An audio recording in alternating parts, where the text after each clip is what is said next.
No. He goes after the first pitch. This is trouble down the right side. If it's fair, it is a fair ball. Bautista gets it as he has to deal with the fan. Bautista had a chance to make a throw on Sano, and that's why he's disappointed. That fan reached over to get the souvenir, and Bautista was thinking about wheeling and throwing to second. And he had a shot to get the guy. Well, that was a costly souvenir for that fan. It cost him his seat as he interfered with ball on the field of play. Miggy drives one to left field. Schwarber is on the run. He turns. It's gone! Back-to-back home runs for the Tigers. What a start to this series. It sounds like a home game here.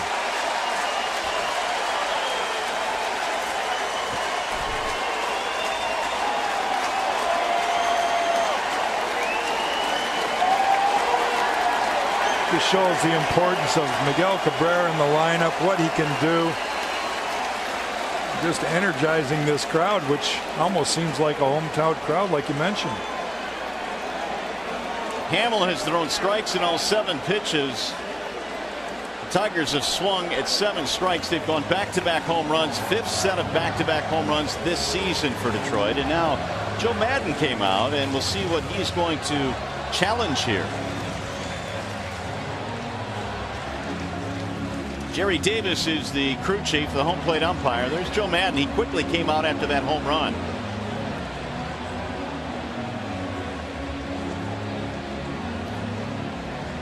I don't know if Joe is saying that ball went through the basket as opposed to over the wall and into the basket.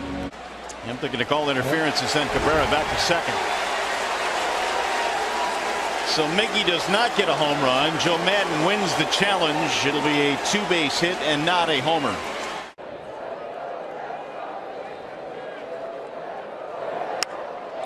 Down the left field line for Hannigan. It is falling fair and headed towards the corner.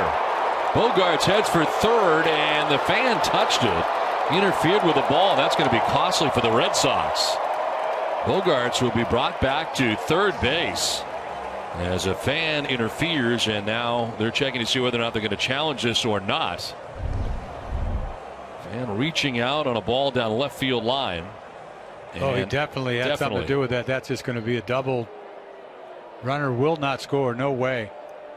Although you never know what would have happened if he didn't touch it.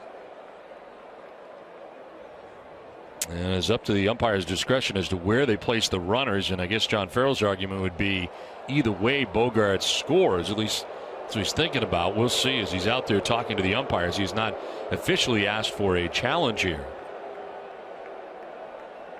To me, he could say, judge that he could have scored on this ball, but my guess is they won't.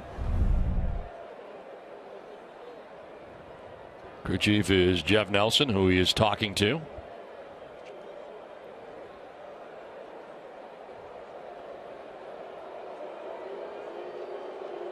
I mean, what goes into this? You're talking about Bogaerts. Bogaerts is, as fast as can be. That goes placement of Bogaerts. Right, and then because he's fast, the player is fast. Does that go into it? Where he was when where he was when the ball. Okay. Right, and could he have scored at that point? I mean, if like a Teixeira was the runner, right?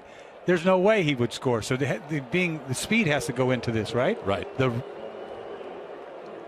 they're not going to challenge anything. John Farrell going back to the dugout. And consequently, that fan will be ejected for interfering with the ball in play. We'll never know what would have happened if he didn't touch that ball. And a fly ball toward the line and left. I had a feeling he would have scored. And a fly ball toward the line and left. Franklin coming over in a hurry. Foul ball. And a fan reaches over into the field of play. And so Gregorius is going to be out. Neck tat with the second bare hand. I'm telling you what, this guy can flat out play.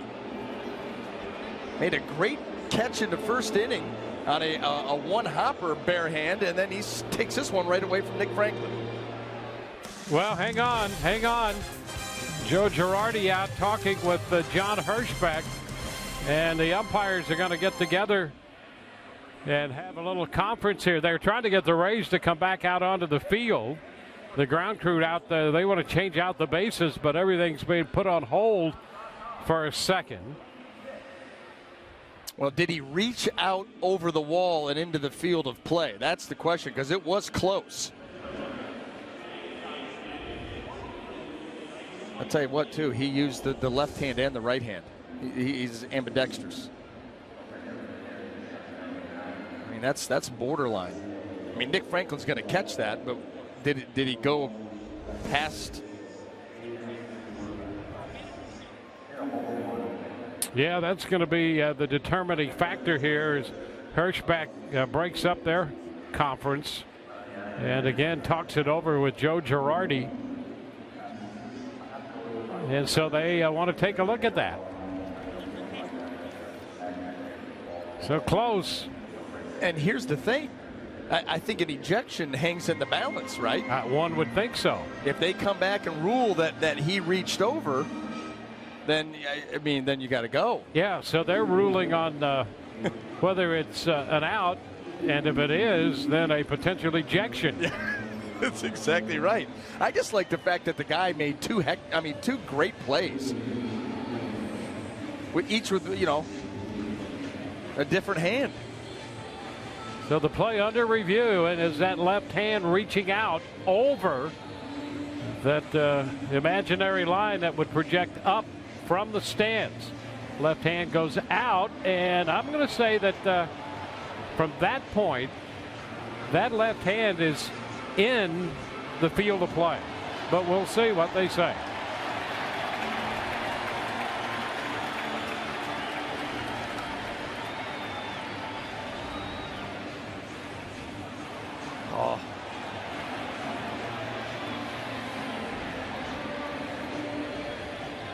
I think the fans had an initial reaction because the momentum carried Franklin's glove hand into the stands, but the fan reached over that imaginary line, and he is out.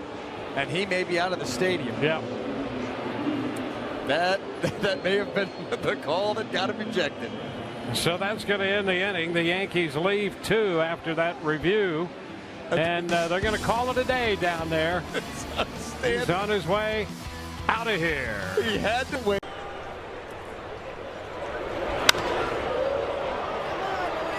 Drifting foul.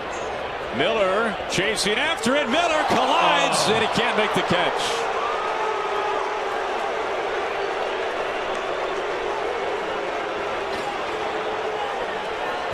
They're calling it a catch. We'll take a look at it again.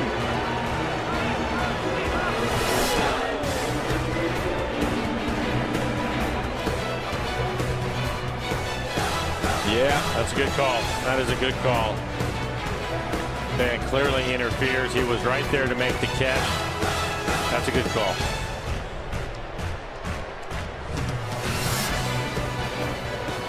And it looks like they might want some further discussion about this. Looks like the replay gear has been brought out.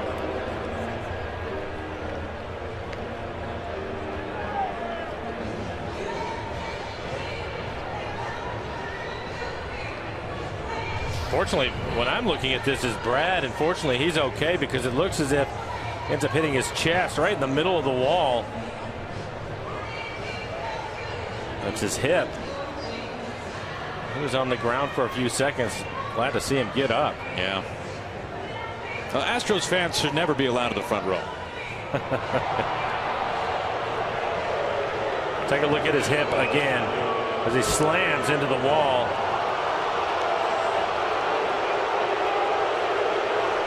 That's padded, but it's not that padded. No, it's not. And he will feel that in the morning. I was happy to see him get up, and the call.